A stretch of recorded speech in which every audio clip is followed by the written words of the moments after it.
Roda campervan kami menuju ke arah timur, menyusuri garis pantai Kabupaten Buleleng, Bali. Hanya berjarak kurang lebih 8 km dari Singaraja, ibu kota kabupaten, Pantai Sangsit kami tempuh 20 menit. Akhirnya sudah sampai, Bli. Ini di tempat kita mencari ikan sama nelayan ya, Bli ya? Iya, Pep. Tempat ini dah. Oke. Nah, ini cuacanya bagus banget. Cocok untuk kita cari ikan siang ini. Tidak jauh dari bibir pantai, jaring ikan kami turunkan.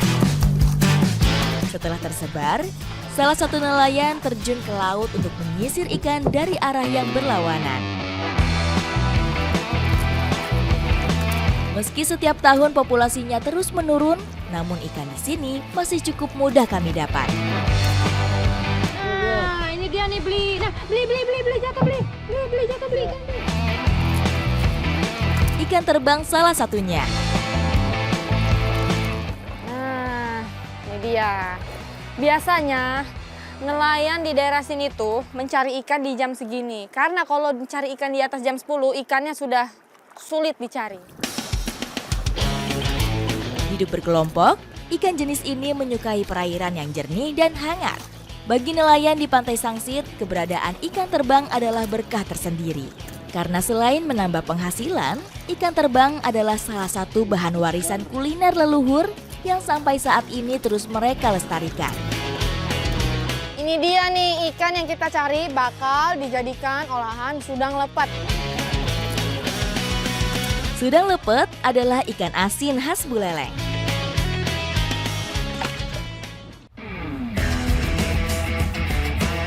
Penasaran dengan cara pengolahannya, saya mendatangi salah satu pembuat sudang lepet yang saat ini masih bertahan.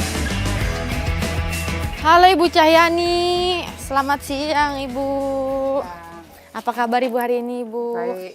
Oh iya, lagi pada sibuk nih ya Bu ya? Iya. Bu Cahyani ini salah satu pengolah ikan sudang lepet.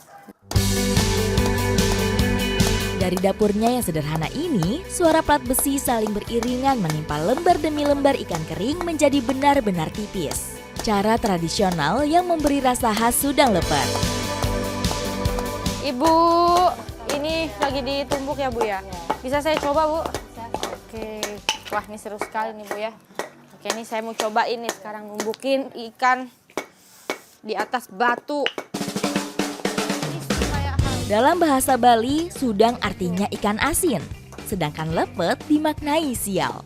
Tidak ada informasi yang jelas mengapa masyarakat Buleleng menamai makanan ini dengan nama tersebut. Mungkin karena harus dipukul-pukul seperti inilah, akhirnya diberi nama ikan asin yang sial. Yang membedakan pengolahan dengan ikan asin, ikan sudang lepet ini hanya dijemur, dikeringkan lalu ditumbuk agar supaya crunchy dan dimakan seperti kriuk-kriuk. Sebelum ditempa, ikan kering dipanggang di atas bara api. Tujuannya supaya tidak pecah dan lebih lunak saat dipipihkan. Selain tipis, ikan asin khas Buleleng ini hanya memanfaatkan daging dan tulang, sehingga teksturnya renyah dan garing.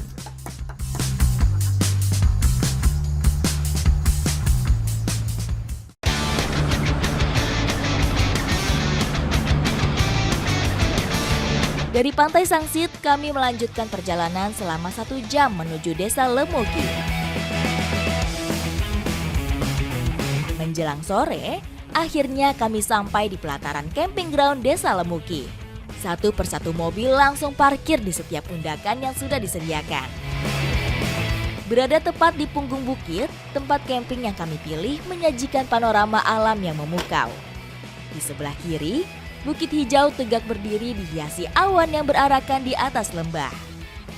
Jika nanti malam cuaca cerah, dari sini kami akan melihat kerlipan lampu kota Buleleng. Makanan tradisional Buleleng, sudang lepet, satu dari sekian banyak harta karun tersembunyi yang memberi warna selama perjalanan saya menelusuri sudut-sudut Bali. Nah, ini harus dibolak-balik, Pak. Iya, ini sepertinya sudah matang dia. Ya, ini sudah mulai matang. Agak matang. Bisa kita angkat.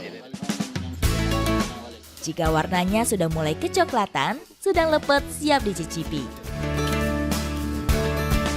udah mateng nih, ada beberapa. Iya. Ini bisa saya masak dulu ya, Beli ya? Ya silakan Sama Mbak Ibu Pepi, biar saya Oke. lanjutin ini ya. Halo Mbok, ini ikannya udah ready dibakar. Selanjutnya, siapkan sambal rajang, yaitu cabai merah yang diulek dengan bumbu sederhana. Orang Buleleng biasa makan sudang lepet ini pasangannya dengan jukut undis. Jukut undis ini adalah sayuran dari kacang undis. Sudang lepet dan juga jukut undis adalah paket makanan yang tak terpisahkan. Dalam bahasa Bali, jukut artinya sayur, sedangkan undis adalah kacang hitam. Berbeda dengan olahan khas Bali lainnya yang kaya rempah, memasak jukut undis cukup dengan irisan bumbu sederhana. Sementara menunggu jukut undis matang, sudang lepet kemudian dilumuri rajang yang sudah dicampur air jeruk nipis dan minyak kelapa murni. Ini dia istimewanya sudang lepet sambal. Ayo Mbok, kita santap sama-sama Mbok. Yuk kita bawa ini juga Mbok. Mana lauknya ini? udah jadi. Sepertinya teman-teman camping saya sudah tidak sabar menahan lapar. Dalam sekejap, sudang lepet dan jukut undis sudah berpindah ke piring masing-masing. Udara dingin camping ground Desa Lemuki terobati dengan rasa pedas sudang lepet dan gurihnya jukut undis. Ini rasanya menurut saya sangat unik ya. Dari sayur yang ini tadi, serasa seperti ada kacang hijau, namun ada perpaduan wangi dari terasi, dan juga berbagai macam dari rempah-rempah seperti bawang merah, serai, dan juga cabai. Nah, kalau dari ikan ini tadi, menurut saya ini malah lebih terasa sambal dan juga minyak dari aroma kelapanya. Kelezatannya dalam sekejap membuat hening suasana. Yang terdengar hanya bunyi kriuk dari setiap gigitan yang masuk ke mulut kami. Inilah suasana rumah yang kami bawa saat melakukan camping bersama.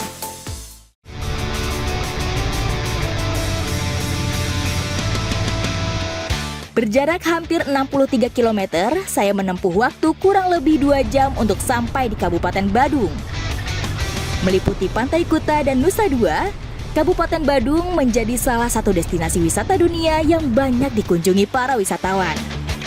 Di bawah lalu lalang jalur lintasan udara, saya menyusuri hutan bakau yang menawarkan petualangan yang begitu berbeda. Saat ini saya sedang berada di Tukat Mati Patasari Kute. Dulunya lokasi di sini tuh selalu dijadikan tempat pusat mata pencarian warga sekitar sebelum pariwisata di Kute populer. Tukat Mati dalam bahasa Bali artinya sungai mati. Setelah ditinggalkan oleh warga yang biasa mencari nafkah di sekitaran bantaran sungai, aliran sungai ini berubah menjadi kumuh dan kotor. Namun sejak tahun 2013, sungai sepanjang kurang lebih 12 km ini berangsur-angsur dipulihkan dan menarik untuk dijelajahi. Sambil mengayuh kano, saya melintasi deretan hutan bakau yang kembali hijau, meski jarang melihat binatang penghuninya. Di tengah perjalanan, saya menyaksikan aktivitas warga yang masih menggantungkan hidupnya di sepanjang aliran sungai. Ini namanya kepiting apa nih Pak? Kepiting bakau. Kepiting bakau. Aku melihat ya Pak ya. Iya, kepiting bakau. Ini bisa keluar nggak dia? Enggak, Udah masuk dia, udah bisa keluar. Oh, dapet ya ini. Perlahan-lahan ekosistem sekitar sungai kembali normal, hingga sebagian warga memilih memburu kepiting. Yang ini nah, yang ini kan? Oh, silakan. Tadi kan? Boleh. Yes, cekat. Kalau Oke. mau silakan. Siap, Li. Ya, taruh sini ya, Li. Ah, ya. Saya tak buka ya. Ya.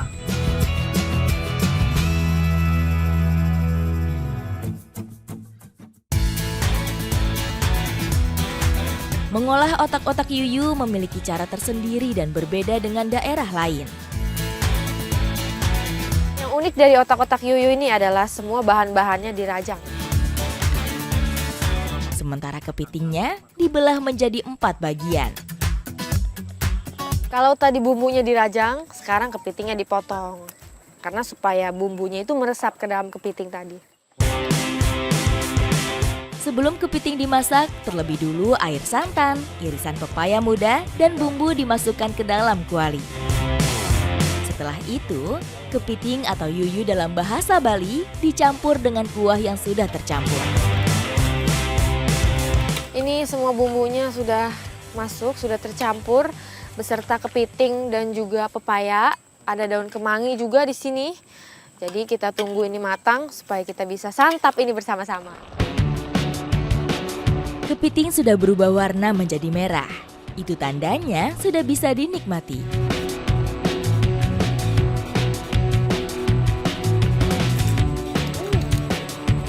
Ini rasanya enak banget, gurih. Dan daging kepitingnya sangat manis. Bumbunya juga benar-benar berasa sekali. Mantap pedas. Setelah mendayung kano hampir 2 km, menikmati olahan otak-otak yuyu menjadi penutup yang sempurna. Bumbu rajang dicampur bumbu halus menawarkan cita rasa yang khas. Ditambah empuknya daging kepiting dan daging pepaya muda.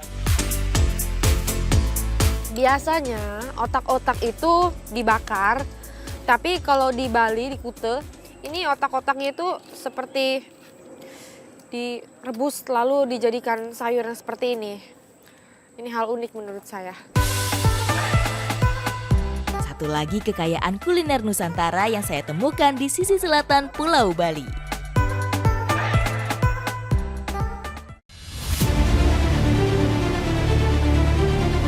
Sebelum mengakhiri perjalanan saya di Kabupaten Badung, saya mencoba melengkapi ekosistem yang selama ini hilang dari sungai ini. Sekarang kami mau melepas biawak dan ular di daerah ini karena untuk menyeimbangkan ekosistem yang ada di sekitar sini. Ular dan biawak cukup penting dalam ekosistem kehidupan mangrove. Keberadaannya di alam berperan menyeimbangkan mata rantai dan mengurangi hama. Kebiasaan biawak memakan telur ular kobra secara tidak langsung melindungi kehidupan manusia. Dia salah satu bentuk kepedulian dari masyarakat Patasari Kuta untuk kembali menyeimbangkan ekosistem alam. Ikuti jejak saya, jejak petualang.